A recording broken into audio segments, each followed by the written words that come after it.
noroya luru dibini noroya ni alo ye to dibiro to ro ka wi mai ni alo ye bia gbero on ye la gbero cheche kaike ani bi loru ndu la na onya bo ko pali dunya zulimatu pali dunya zulimatu barisa ako dunya mini zulimatu wala he dunya mini zulimatu ja dibile dunya nya wa dunya rote ye ka wa nya wa ba na zoro ya kanita ye dibile wala ala be pali dunya zulimatu wataki wallahi sirajala kaki wallahi sirajala kaki wallahi sirajala ala nyisire nyapana no sirajala yeduru yalo ni kakise sinana ala nye sirajala yetamala yekasina sirajala yewori nyirina yido sinana sirajala wodo fitana mena yew durunya dibile mekana kuku kala yani ala tabra nama pekro ya sumatano nama pekro ya tu ete ni kake sirati buruli uki sabana kwano wasiki sape kwano alimami kwa wasi alimami pe lo ana modo bana kumsela aibana mutumna wala baamna isi alimami kwa intervention kwa torobla me unanja do nani me awani kiyama kote intervention lo avale kwa wa non jeme ana sutra do okay kwa la hinala ala keta yemo kama mimi sira male kede intervention intervention isabari yato no kote ndomba foi nyina wa isina ko flanye ko sama bale ala bro flato la me na fu nyina ko flato la wallahi bilai ka flato korola ni pa me dunya lo de korola flato korola flato se yana wallahi ila pa ni fato atama de ni mbiriya wala wallahi ba lo to do koroto te go durunya dibiyo wakati wallahi sirajala yisra alanye amna ne kwa ne na alikine nyini aka ala patu ya kala shuya lo ya sani kiyamache faarifuni kabla ta'budini wa man lam yarifuni fa kaifa ta'buduni o ma ke dibikire wasaniyatu dibiblana wazumbu zulumati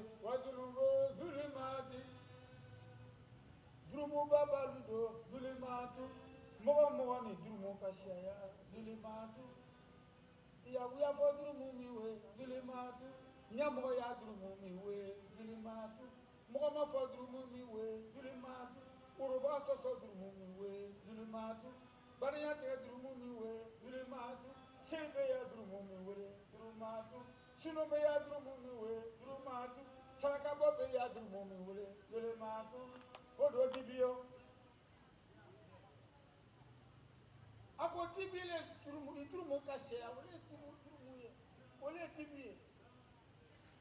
watawbatu sirajalaha nika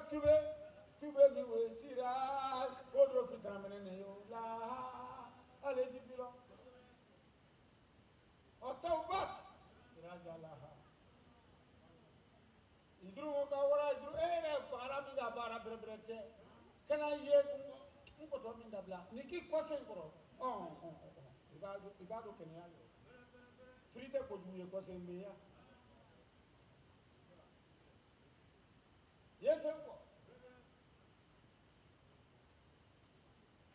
yesen ko de ko anjala di taw ba di kabla li noti zoro do ka tuna la tale eta le te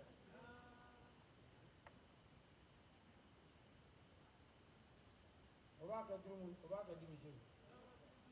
maketla wal kabru zulimatu kabru la rami we zulimatu kabru la rami we zulimatu odo dibiye ha ko kabru dibiye da du sama na lo la ilaha illallah sirajala la ilaha illallah sirajala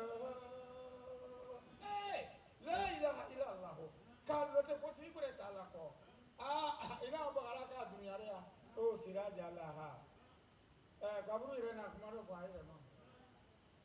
kaburu yere na o ko ayere ma mo ma pa ma de ayere na bu yere lo ko fanuruni bi solati laili fanuruni bi solati laili kaburu ko pani kaburu ndoro ya bi solati laili ayni kaburu ndoro ya kula mene na o bi solati laili ni suyo seriye kawuli leri do ade ka ikasi ka ikalo bono ko ikila jamaro kila kalo flade ala makatoro seribu kila ko ikila o kwa ni kaburu ndoro ya ni suyo seri ano ga suyo seri o ga ni ya o ti an yere ko abu si ya ha ate sa de kisi ni suyo dem si ka tu mi ni mo la ke ti maje o ko ko do na ka wa na ni na seji na ite ka bo le ko mo ya lo Kisana muso ta jire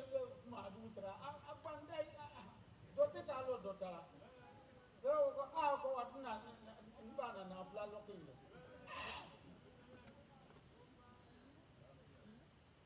ko to etro malo no fe imangina ni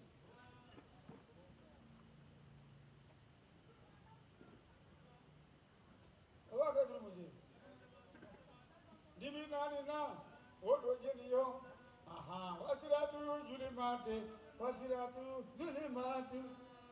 suratu tega lomi we julimatu nanga lo suratu ponka julimatu odo dibi le ye dibi ni aju suratu pon dibi wala ju abe base nyama bo pone ye jese karini nyase ni gele wa boy ido tamala kale fo san wa saba yi kawo ebi nyata la dibile nyata la ise loro to yira ido nga fo mi nga du ko no yira nya jana na ko do dibiye ni ka ko ndoro ya ojini wali yakini sirajala wali yakini sirajala wali yakini sirajala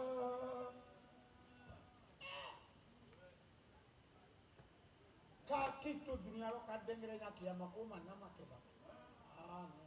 alhamdulillah bakara salam hapa yuminuna ibeseka ko mina limre nya na o te yuminuna mina dengre nya la bil gay duwo ngoma ko min duwo ni suratu te duwo ni ma me ka dengre nya pa ko to minja na suman make ba ka dengre nya ko ko tere ko to ki kun ne wuli betro nyo kun ne wuli kamo ka dengre nya ko ta do make ba beta kita bu di tuma ina bara ni ngara ka dengre nya ma make ba mo la mo do ma dengre nya ma ni nomoro ni sa umesa asewa kwa ni bon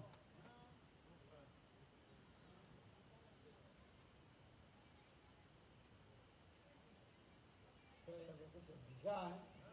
bizarre de tout ko aya por ko anya bonde bizarre thank you very much ngemo la plano o ma ke di bijeru o ma ke nani welcome to dibi sabana odo je dibi lor na wal qiyamati zulimatu